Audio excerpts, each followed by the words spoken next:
Avis vascular centre మన దేశంలోనే the best varicose vein hospital.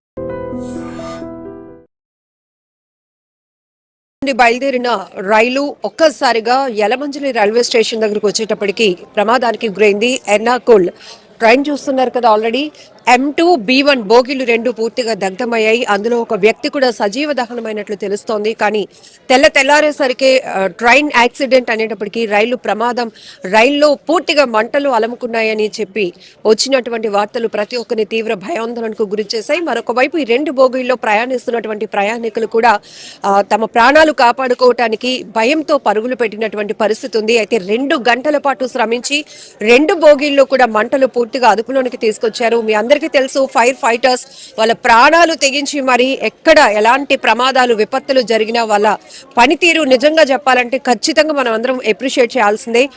వీళ్ళతో కూడా మాట్లాడదాం ఒకసారి. ఎన్ని గంటలకు? మనకి అరౌండ్ గా 12:50కి జరిగి ఉంటుంది మేడం. మనకి ఫైర్ అనేది ట్రైన్లోను మనకి 1:05 మన కాల్ అనేది వచ్చింది. వచ్చిన వెంటనే మన యలమంచిలి నుంచి ఫైర్ వెహికల్ మా సిబ్బందితో పాటు నేను వచ్చి ఇక్కడికి రావడం అయింది. మనం వచ్చేప్పటికి దట్టమైన పొగ మంటలతోని మొత్తం స్టేషన్ అంతా అసలు దారి అనేది కనిపించకుండా ఉందా సార్. మన దగ్గర ఈ మాస్కులు ఇవన్నీ ఉండడం మనం వెళ్ళి దగ్గర నుంచి ఫైర్ ఫైటింగ్ చేసాం.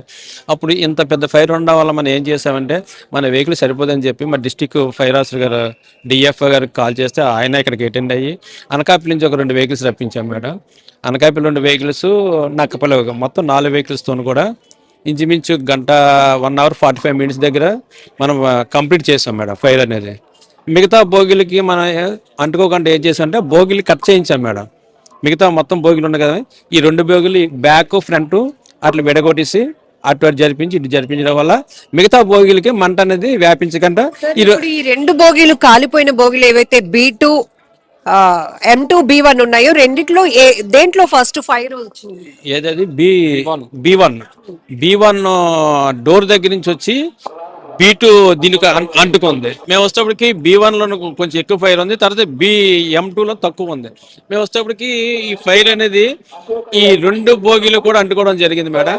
మేము 2 బోగీలకి మా దగ్గర ఉన్న ఫోమ్తోని వాటర్తోని దాన్ని ఫైర్ అనేది కంట్రోల్ చేయడం జరిగింది మేడం. సో మొత్తం ఎన్ని ఫైర్ వెహికల్స్ వచ్చాయి సార్? ఎంతమంది సిబ్బంది ఎన్ని గంటల పాటు శ్రమించాల్సి వచ్చింది? ఫైర్ వెహికల్స్ 4 ఫైర్ వెహికల్స్ వచ్చాయి మేడం. సిబ్బంది ఒక 25 members సిబ్బంది అటెండ్ అయ్యాం మేము. తర్వాత రైల్వే వాళ్ళు తర్వాత వచ్చారు, అందరం కలిసి దాన్ని కంట్రోల్ చేయడం అయింది మేడం. పూర్తిగా దట్టమైన పొగ అలముకుంది. చూసేటప్పటికి బోగీలు 2 అట్లా తగలబడిపోతున్నటువంటి పరిస్థితి. అందులో ఉన్న ప్రయాణికులు ఎలా ఉన్నారు ఏంటి అనేటప్పటికి మొత్తం లగేజ్ అంతా కూడా కాలిపోయినట్టు. మేము వచ్చేటప్పటికి ప్రయాణికులంతా భయభ్రాంతులయ్యి వీళ్ళు ఇదంతా ఈ రోడ్ నుంచి అందరూ బయటికి వెళ్ళిపోతున్నారు. సిబ్బంది అది ప్రయాణికులంతా వాళ్ళ లగేజ్ అది 90% వాళ్ళది ఉండిపోవచ్చు మేడం, లోపల కాలిపోవచ్చు. దాన్ని మనం ఐడెంటిఫికేషన్ అయితే చేయలేదు, ఆ లగేజ్ అనేది ఐడెంటిఫికేషన్ చేయలేదు. 90% ఆ లగేజ్ కొంతమంది బ్యాగులతో రావడం మేము అయితే అబ్జర్వ్ చేసాం. ఇంకా ఎక్కువ లగేజ్ ఉన్న వాళ్ళు మాత్రం దాంట్లో ఉండిపోవచ్చు, లగేజ్ ఉండిపోవచ్చు. ప్రైమరీగా ఏమి ఇష్యూ? అది ప్రైమరీగా ఇష్యూ అనేది మనం ఐడెంటిఫై చేయలేము మేడం. అప్పుడే మనం ఏదైతే మనం దాన్ని ప్రాథమిక విచారణ జరిపించిన తర్వాత దాన్ని ఐడెంటిఫికేషన్ అనేది మనం చెప్పగలం. ఇప్పుడైతే ప్రెజెంట్ అయితే మనం ఏంది అసలు ఫైర్ యాక్సిడెంట్ ఎలా జరిగిందని మనం అప్పుడే దాన్ని చేయలేము మేడం. మనం ఇంకా కన్ఫర్మేషన్ అనేది రైల్వే డిపార్ట్మెంట్ నుండి కన్ఫర్మ్ చేయాలి వాళ్ళు. అదే ఒక విధంగా అయితే బాడీ అనేది కనిపిస్తుంది కానీ అది ఇంకా ఐడెంటిఫై చేయాలి, వాళ్ళు అధికారికంగా వాళ్ళు ప్రకటిస్తారు. ఐడెంటిఫై అవుతోంది అంటున్నారు, ఎవరు ఏంటి అనేది తెలీదు. కానీ ఆ బాడీ కండిషన్ ఎట్లా ఉందండి? అంత స్థాయిలో మంటలు చెలరేగినప్పుడు ఒక మనిషి రైల్వే బోగి దగ్ధమైనప్పుడు ఖచ్చితంగా ఫైర్ ఎక్కువే వస్తుంది. ఎందుకంటే కంబస్టబుల్ మెటీరియల్ ఉంటుంది అందులోని, సీట్లు, తర్వాత బెడ్ సీట్స్ అవన్నీ ఉంటాయి కాబట్టి ఫైర్ స్మోక్ ఎక్కువగా ఉంది కాబట్టి ఆ పరిస్థితిలో చనిపోయి ఉండొచ్చు. ఇంకా అధికారికంగా ప్రకటించలేదు, వాళ్ళు పూర్తి స్థాయిలో వారు ప్రకటిస్తారు. ఒకవేళ ఈ ట్రైన్స్ లో టెక్నికల్ లోపాలు ఏవైనా వచ్చి దాని వల్ల ఫైర్ ప్రమాదం అయితే కనుక ఈ లోపల పూర్తిగా కాలిపోవడానికి టెక్నికల్ అంటే కంబస్టబుల్ మెటీరియల్ ఎక్కువగా ఉంటుంది కదండి.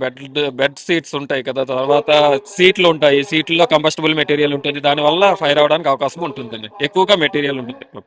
2 గంటలకు ఫోన్ వస్తే వచ్చాము మేము, అంతే. 2 గంటలకు మీ ఫోన్ వచ్చిందా? మా అబ్బాయి ఫోన్ వస్తే వచ్చాము, అంతే. ఇక్కడ ఉంటారా ఎవరైనా? నైట్ టైం ఉండము. 7, 8 వెళ్ళిపోతాం. మళ్ళీ ఉదయం 6 ఆ టైంకి వస్తాం అంతే. మీరు ఉదయం వచ్చినప్పటికి ఎలా ఉంది ఇక్కడ పరిస్థితి? ఇది మామూలుగా ఇలాగ ఉన్నారు, జనం పొలగా ఉన్నారు. భోగి మంట మొత్తం భోగిలు కాలి పొగ వస్తుందండి, మేము వచ్చేటప్పటికి పొగ వస్తుంది అంతే. ఇంతకు ముందు ఎప్పుడైనా ఇలాంటి ప్రమాదాలు జరిగాయి ఇక్కడ? ఇక్కడ జరగలేదు కానీ రైల్వేలో చాలా చోట్ల జరుగుతుంటాయి, ఎక్కడో కాడ జరుగుతూనే ఉంటాయి కదా. ఇక్కడైతే ఎప్పుడు జరగలేదు మాకు తెలిసి. ఎక్కడో కాడ ఏదో జరుగుతూనే ఉంటుంది డైలీని. టాటానగర్ ఎర్నాకుళం 18189 ట్రైన్ మనం చూస్తున్నారు కదా, ఎక్స్ప్రెస్లో ఒక్కసారిగా 2 బోగీల్లో చెలరేగినటువంటి మంటల వల్ల కలిగినటువంటి బీభత్సం ఇది.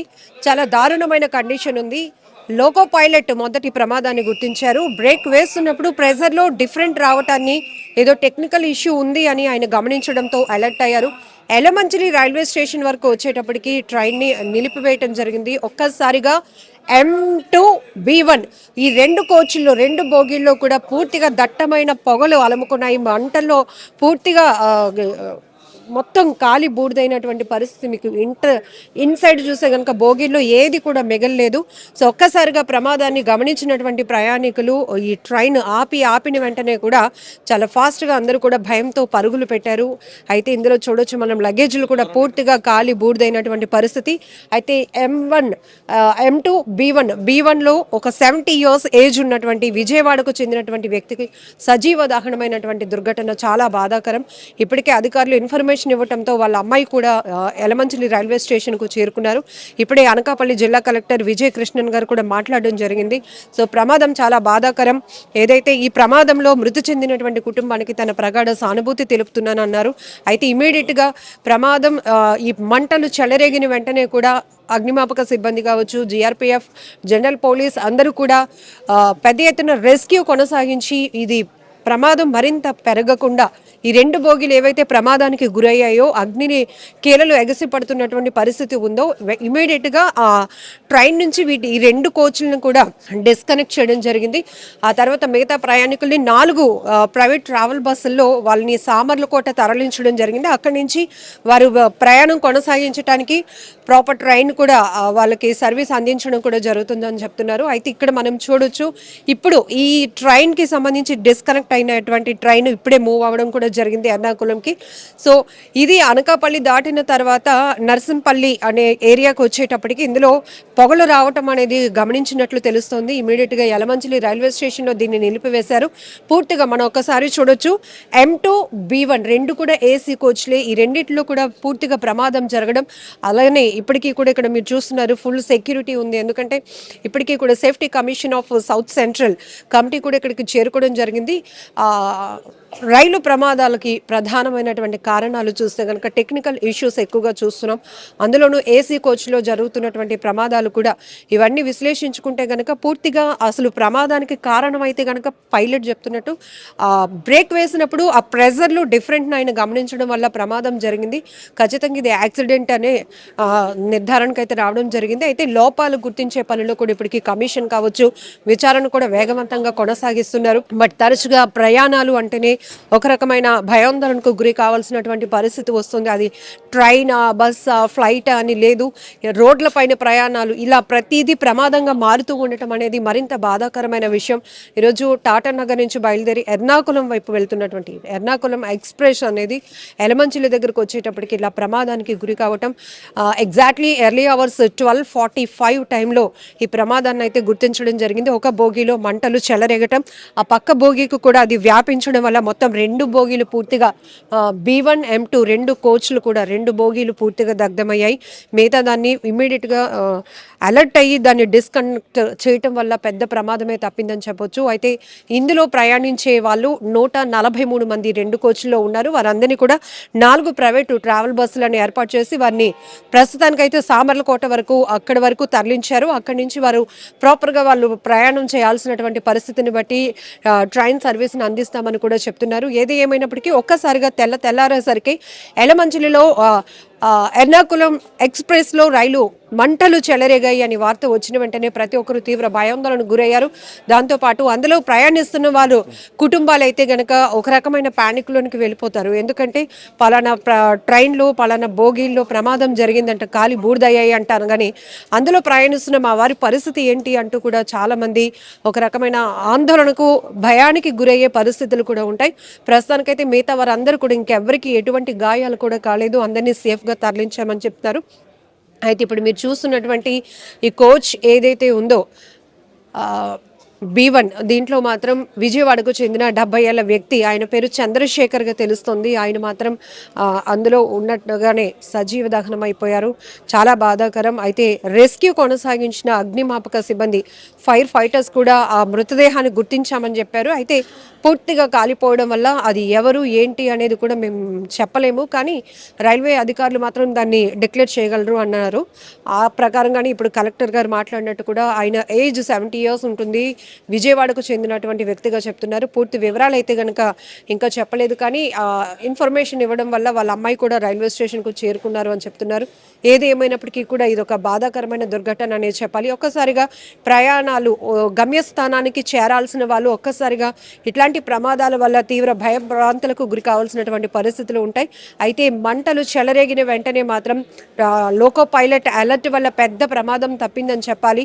సో లోకో పైలట్ ఇప్పుడు దీనికి డిస్కనెక్ట్ చేసినటువంటి ట్రైన్ కూడా ఇప్పుడే మూవ్ ఆన్ అయింది. ఎందుకంటే ఇప్పటికే ఆలస్యం అయింది చాలాసేపు. ఆ పైలట్తో కూడా అనకాపల్లి జిల్లా కలెక్టర్ విజయకృష్ణన్ గారు మాట్లాడడం జరిగింది. అసలు ఏం జరిగింది, పూర్తిగా ప్రమాదానికి కారణం ఏంటి అని కూడా ఆమె అడిగి తెలుసుకున్నారు. ఆ తర్వాత మీడియాకి అడ్రస్ చేస్తూ కూడా ప్రమాదానికి సంబంధించి పూర్తి డీటెయిలింగ్ కూడా ఇవ్వడం జరిగింది. ఎలమంచలి స్టేషన్లో train number 18189 Tatanagar to Ernakulam వెళ్ళే ఎర్నాకుళం ఎక్స్ప్రెస్లో బ్రేక్ వేసినప్పుడు ప్రెషర్లో డిఫరెన్స్ వస్తుంది అని ట్రైన్ ఇంజిన్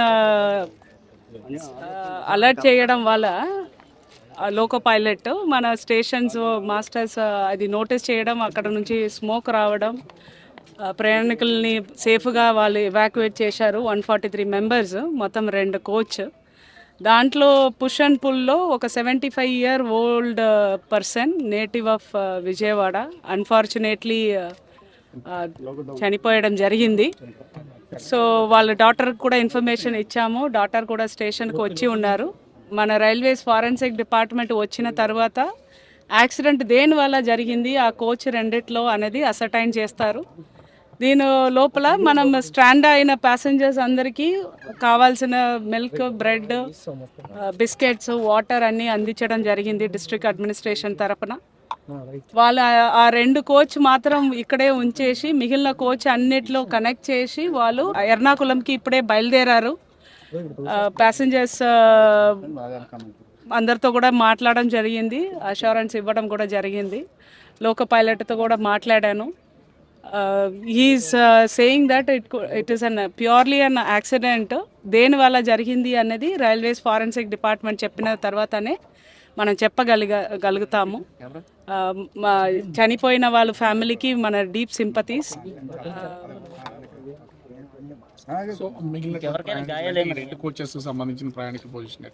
వాళ్ళు 143 మంది, 2 కోచెస్ సంబంధించిన వాళ్ళు. వాళ్ళందరినీ 4 బస్సులో ఇక్కడే కమర్షియల్ వింగే అరేంజ్ చేసి వాళ్ళని సామల్కోట స్టేషన్ తీసుకెళ్లారు. అక్కడ నుంచి కనెక్టింగ్ ట్రైన్ పెట్టేసి వాళ్ళని వాళ్ళ డెస్టినేషన్కి తీసుకెళ్ళిపోతారు. No injuries, everyone is safe. Thank you.